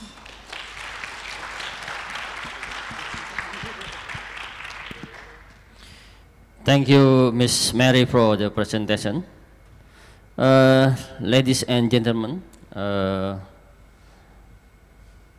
we can ask Prof. Wangda, Pak Mamat, and Miss Mary question about their presentation. First, I offer 3 participants to ask the question. Please raise your hands. Wow. Yeah.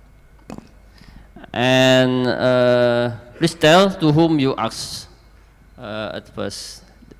Di meja itu. Two and one. That's it.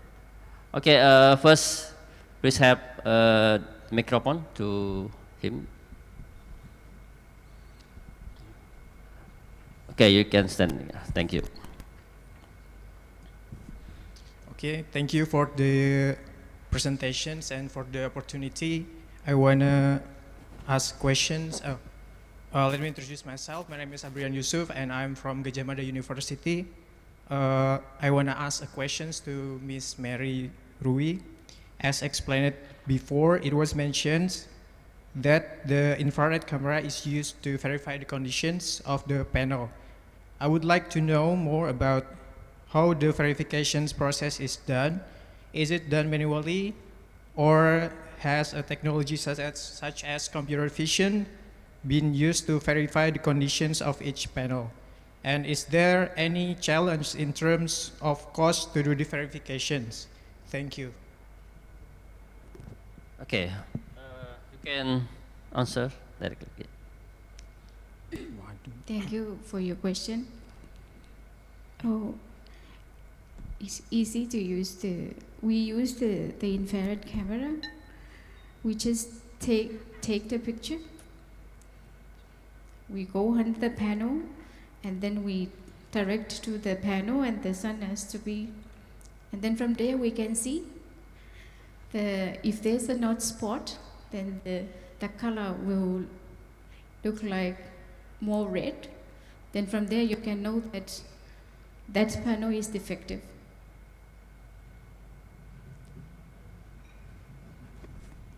Thank you. This enough? Oh, thank you. I think the answer is enough to answer my questions. Another question, no? Okay, the next one. Okay, good morning, ladies and gentlemen. Thank you for the opportunity. And thanks for all the speakers for very amazing and brilliant speech. My name is Haidar Al-Ghazian. I'm from Universitas Gajah Mada. So this question is for Professor Wangda Zuo. Speaking about the system of the sustainable and resilient communities, it's a very interesting concept, of course. And if I'm not mistaken, it's already implemented in Florida and San Francisco. So my question is, who will be responsible for its management? Is it the electricity provider company or there are certain stakeholders? Honestly, I'm also a little bit curious about the market conditions for the electricity supply companies over there, because in Indonesia, as far as I know, there are only one companies, that's PLN, which is state-owned. I mean, will that affect the implementation of the scheme? And the other question is simply, are there certain requirements for a community or region to implement the scheme? Thank you very much. Okay, you can answer. Okay, yeah, thank you for the question. I think the first one, you're asking who owns the community microgrid. That was owned, okay, so the community was purchased by the owner, and so he owns everything, so including the microgrid. So when they built this community, they had a company who helped them design and implement all the electrical systems. Currently, they have a site engineer who do the site maintenance for them. The next question is that how the utility plays a role, right? So this is really critical because to do this kind of work, you have to have permission from utility. Otherwise, they will not allow you to link to the system. And also, the utilities policy or pricing significant impact if this kind of community will economically viable. Right? So, for example, for this community, because what happens to the pricing is that for the energy, if you produce more energy, utility does not give you money. They just give you credits. And then you can use the credits to purchase future electricity. And then they charge peak demand. So that's still doable, right? Now we see more and more utility in the US. When you sell electricity to them, let's say they give you 5 cents per kilowatt hour. But when you purchase from them, they charge you 10 cents per kilowatt hour, right? So then the pricing policy significantly impacts, how this kind of community is possible or not.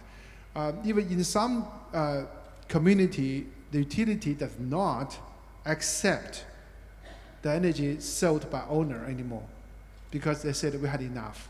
I think that's what happened to what Ms. Murray mentioned, that, right? They have the stability issue of their power grid when they have too many PVs. It's the same thing to the US, right? So because we're also pushing very hard for the PV panel. So sometimes utilities just don't want you to sell the energy back so that they are able to control the system stably. What I see the opportunities for Indonesia is that I think for your main island, you talk about the gigagrids, right? That is strictly controlled by utility. But for you have nearly 10,000 islands. For those remote islands, like even we heard today, right? So they have their own island. So then you have opportunity to replace those diesel generator with the PV panel, because the cost of the fuel, I believe, will be very high compared to the mainland. So that's why, for their case, they see cost of benefits when you install PV. So interesting enough, for the United States, right? So the first place who see benefits of install PV against the traditional energy is Hawaii, because shipping energy fuel to Hawaii is so expensive. And now, of course, the PV cost reduced. Now, even in the mainland US, the cost of renewable generation is lower than the traditional energy. So I think that's why I see opportunity for Indonesia. Maybe start with your remote islands. Thank you. Okay, thank you, Prof. Wangda. Is enough, the question? Yeah, it's fair enough. Thank you very much. Okay, the next one in this, that's this table. Please help him.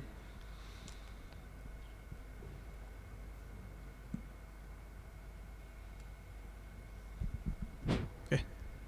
Good morning, everyone. Thank you for your amazing presentation and this opportunity. I want to ask a question to Mr. Wangda. What your challenge when you start develop that community, like from the society and from the technology, and what is different, the challenge you face in the United States and Indonesia, and what the problem that if we not solve for this time, it's gonna be a bigger problem in the future. Maybe this for me. Thank you. Okay, yeah. I'm sorry, I forgot to introduce myself. My name is Jehan. I'm from Universitas Gadjah Mada. Thank you. Okay, yeah, and thank you for the question. So what is the challenge? I would say the project started in 2012. As you can see, it's almost 10 years ago. At that time, the cost of renewable energy is pretty high compared to today. So we're so lucky because the owner was a couple from United Kingdom. They're really into sustainability. I would say from that time, it's not really cost-effective decision to do the net zero energy community. But the couple just want to demonstrate you are able to achieve with the technology of the 10 years ago, right? So they really invest a lot of money. Interesting enough, so when we kicked in, they really opened the community for 5 years. So after you get into reality of 5 years, then you start to check your bank accounts. How much it's going to cost, right? So the passion just goes away. Now you're looking at the bank accounts. So that's why when they are facing the challenge of bill from utility, They're thinking about what I'm going to do. Now they have to really calculate for install additional PV, install battery, or energy efficiency measure, which one gives me better return on investment, if that makes sense economically. So I think that's why I see that we need pioneers who has passion, right, who can lead this. But if you want to do large-scale implementation, you will have to economically viable. I think that's exactly what we heard from yesterday's talk, right? So the speaker from the Ministry of Military said, you have to make sure it's affordable to people. In the US, same thing, right? So why the renewable energy becomes so popular is because the PV panel price significant drops. So for example, for residential, like we pay in national average about 16 cents US dollar per kilowatt hour. That's what we purchase from utility. But in places like Colorado, so the PV farm, they generate electricity with battery backup to stabilize generation, right? All the costs included. Then they sell it to utility. The price they charge 3 cents per kilowatt hour. 3 cents they sell to utility. Then utility sell to us 16 cents. That's why in the US, renewable project is booming because economically it makes a lot of sense.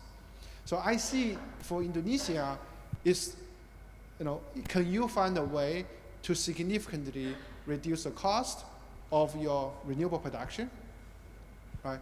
So I think, again, what I see the opportunity is really the place where you pay higher energy cost. That will be your breakthrough points. I hope that answers your question. Thank you. Okay, is enough the question? Enough. Thank you. Is there one more question? Okay, please, Pak Siddiq.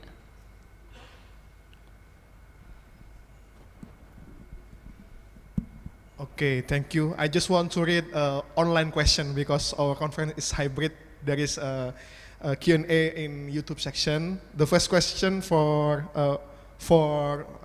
Pak Matthew, Pak Mamat. Yeah. GBPN is very interesting network. How to join GBPN as an expert and what kind of cooperation can be done with GBPN? This is the first question.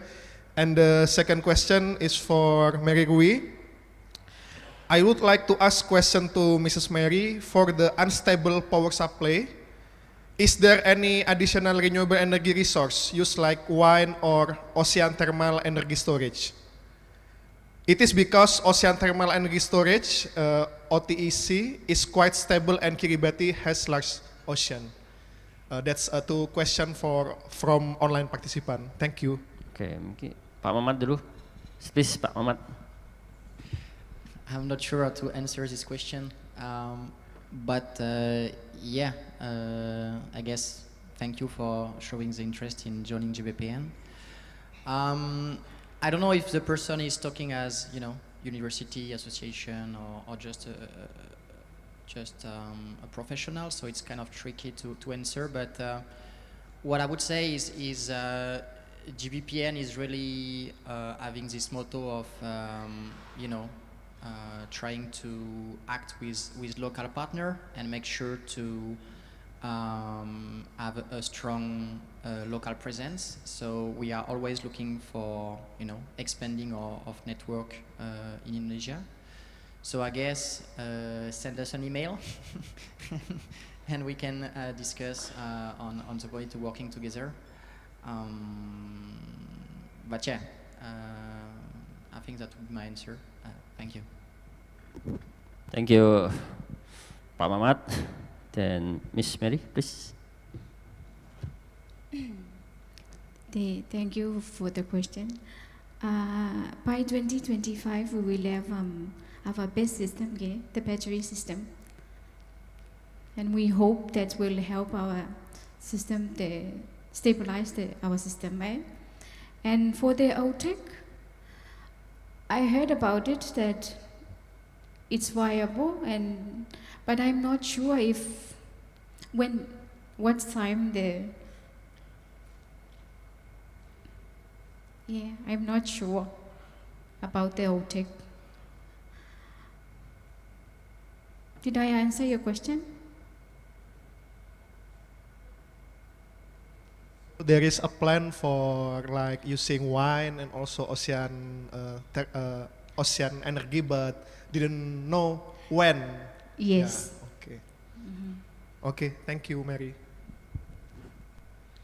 Okay, ladies and gentlemen, I think the time is over now. We are glad to get some information from the speakers. Thank you to all our speakers. Please give them applause.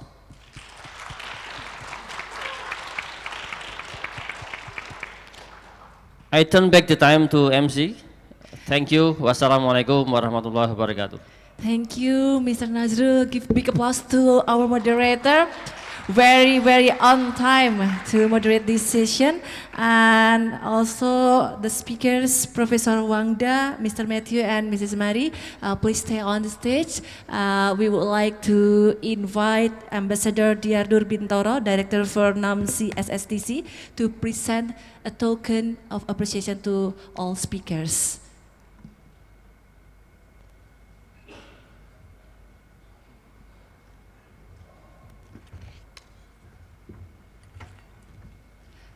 All speakers, please stand up on the stage.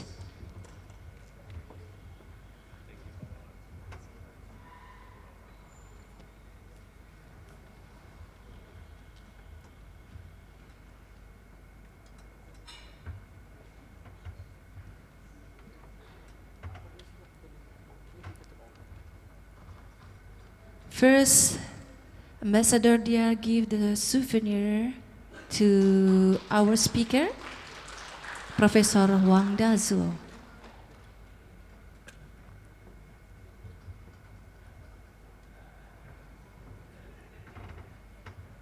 Thank you. And next speaker, please, to Mr. Matthew. Oh.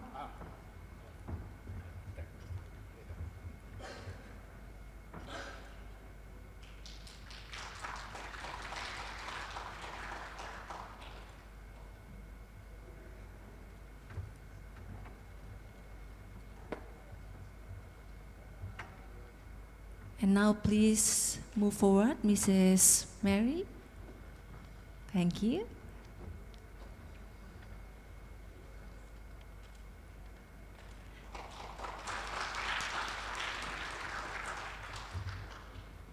And after the token of appreciation session, please all speakers, moderator, and also Ambassador Dia have photo session together.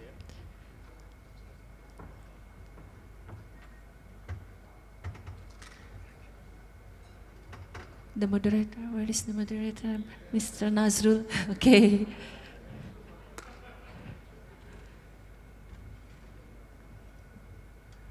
Once again, ladies and gentlemen, let us appreciate all speakers and moderator of this last panel session. Thank you so very much, Mr. Dear, and all speakers, and also our moderator, Mr. Nazrul. Please back to your seat.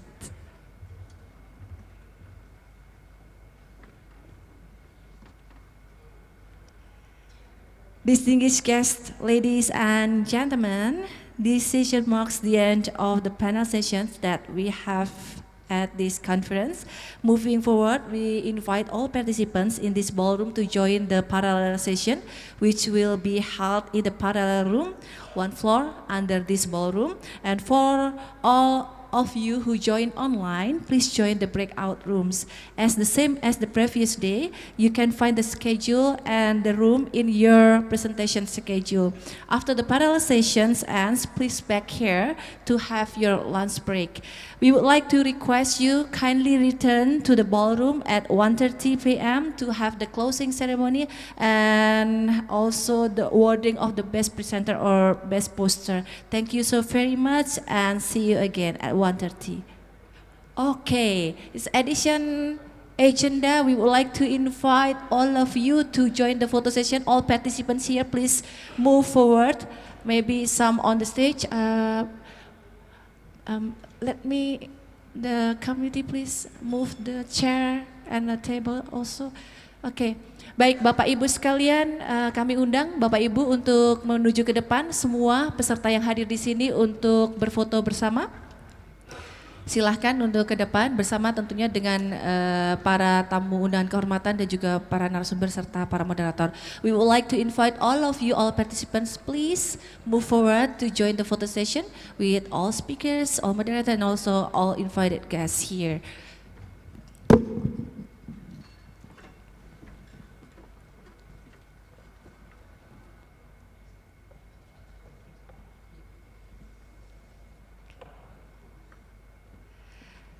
Baik Bapak Ibu, untuk semua peserta mungkin bisa berdiri di depan panggung, dan untuk tamu-tamu undangan, para narasumber kami mohon kembali hadir ke atas panggung, moderator juga untuk yang hadir di sini baik yang untuk sesi pertama hari pertama maupun hari kedua, silakan bisa bergabung di atas panggung.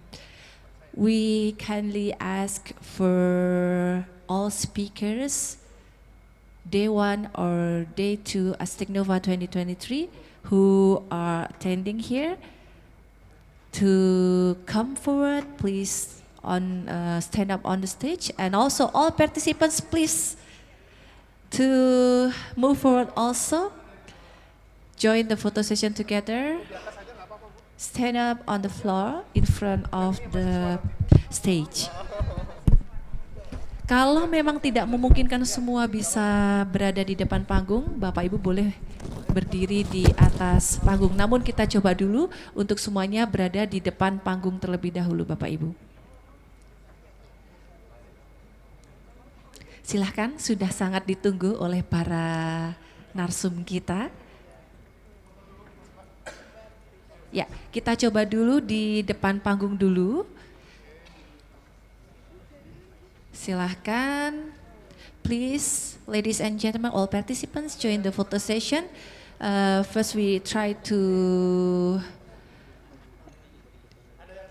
give the floor to the participants. If it is not enough, maybe some of you can move to the stage. Please, all speakers, all invited guests, maybe you can move forward for 4 steps. No. In the middle, mas-mas narasumbernya di tengah aja atau di paling belakang kelihatan. Oke, ya seperti itu juga boleh. Ya, boleh. Mas fotografer ini sudah mengcover semuanya atau masih harus dipindah? Ya, yang di tengah masih bisa berpindah, mohon itu di tengah panggung. Ya, yang berkenan mau bersimpuh. Ya. Masih bisa 2 orang lagi di belakang, yang di sisi kanan. Ya, sebelahnya mas yang pakai kemeja putih itu bisa, masih ada 2 lagi bisa berpindah. Ya, di tengah. Ya, oke, masih bisa tambah lagi 1 orang mungkin ya. Ya. Mas-mas yang bersimpuh bisa lebih merapatkan barisannya ya, agar bisa ditambah lagi.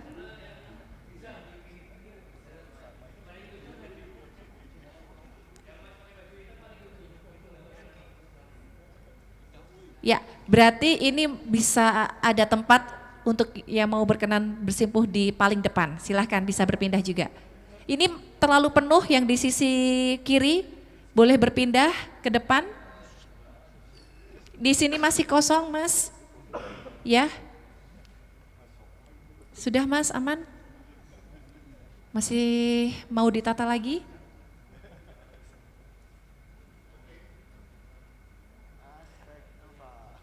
Yang siapa?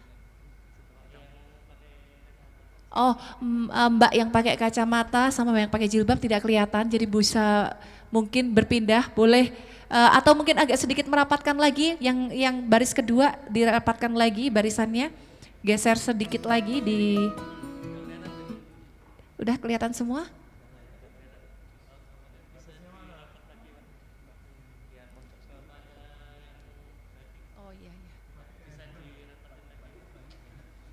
Yang baris kedua mohon dirapatkan lagi karena sisi kiri dan paling kanan baris kedua Belum kelihatan dua orang yang dari sisi kiri dan kanan.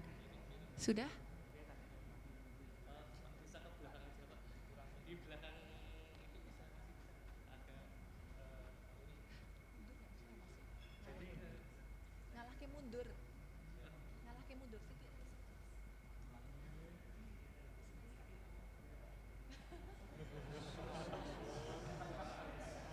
Waduh, ya nggak bisa. Ketinggian. Nggak mungkin.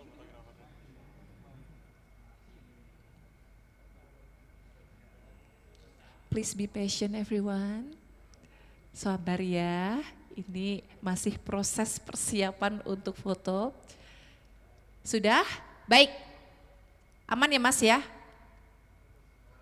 Oke, aman. Sekarang formal foto dulu ya, boleh senyum biasa dulu Mas. Mbak semuanya dengan sikap sempurna, boleh satu kali foto. Bentar, belum.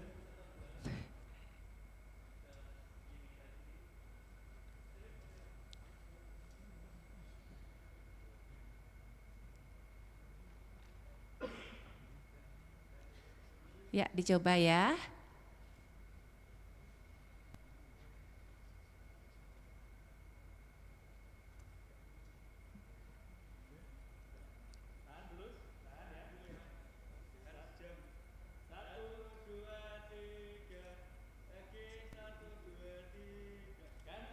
Oke, sekarang ganti gaya. Gaya apa ini? Boleh jempol atau mengepalkan tangan, sepakat aja semuanya biar kompak ya. Mengepalkan tangan, oke boleh. Sambil mengucapkan ASTECHNOVA gitu ya. Siap ya? 1, 2, 3. Keren, sudah Mas? Mau diulang lagi? Oke, terima kasih Bapak Ibu sekalian. Thank you so very much for your time. We had already the photo session together, so now we invite all of you to join the parallel session, and please be informed that we will have the closing ceremony, also the awarding ceremony to the best poster or presenter here at 1:30 p.m. Bapak Ibu sekalian, silahkan untuk mengikuti sesi paralel. Dan Bapak Ibu nanti setelah mengikuti sesi paralel, kami undang untuk hadir di luar ruangan ini untuk menikmati makan siang hingga pukul 1.30. Setelah itu pada pukul 1.30 akan diadakan acara penutupan ASTECHNOVA di tempat ini, sekaligus nantinya akan ada penyerahan penghargaan kepada best poster atau best presenter. Terima kasih banyak. Thank you so very much for your attention and have a good parallel session.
selasar ballroom ini untuk menikmati santap siang.